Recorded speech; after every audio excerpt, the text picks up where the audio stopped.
અનિયમિત વરસાદ અને માવઠાના કારણે કપાસ પાકને ભારે નુકસાન થયા પછી કોંગ્રેસ નેતા બ્રિજરાજ સોલંકીએ આજરોજ રાજકોટ જિલ્લાના જસદણ વિછિયાના થોરિયાળા ગામમાં સીધા ક્ષેત્રમાં ઉતરીને ખેડૂતોના દુઃખ દર્દને સમજવાનો પ્રયાસ કર્યો હતો. સ્વર્ગવાસી ઘનશ્યામભાઈ રાજપરાની વાડીમાં ટીમ સાથે કપાસ વીણતા તેઓએ ભાજપ સરકાર પર તીખા પ્રહાર કર્યા હતા, જેમણે ખેડૂતોની મુશ્કેલીઓને અવગણી દીધી હોવાનો આક્ષેપ કરાયો હતો. તો બ્રિજરાજ સોલંકીએ સ્વર્ગવાસી ઘનશ્યામભાઈના પરિવારજનો, દીકરી નૈનાબેન, દીકરો રાહુલભાઈ અને પત્ની સાથે મળી તેમની વાડીમાંથી નુકસાની પામેલી કપાસ વીણી હતી. તો આ કાર્યક્રમ દરમિયાન તેઓએ જણાવ્યું કે કમોસમી વરસાદ અને માવઠાએ રાજ્યના અનેક ખેડૂતોનો પાક નાશ કર્યો છે, પણ ભાજપ સરકાર ચૂપ છે. તેમણે સરકારને માંગ કરી છે કે તાત્કાલિક યોગ્ય વળતર ચૂકવવામાં આવે અને ગુજરાતના તમામ ખેડૂતોનું સંપૂર્ણ દેવું માફ કરવામાં આવે. તો ખેડૂતોની આવકની ખામીને કારણે તેઓ કરજમાં દબાઈ ગયા છે, તો આ માફી તેમને નવું જીવન આપશે. તો આ કાર્યક્રમમાં સ્થાનિક કોંગ્રેસ કાર્યકર્તાઓ પણ ઉપસ્થિત રહ્યા હતા.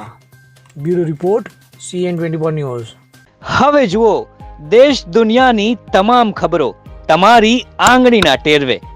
ઉઠાવો મોબાઈલ અને Google Play Store પરથી ડાઉનલોડ કરો અમારી CN24 ન્યૂઝ મોબાઈલ એપ.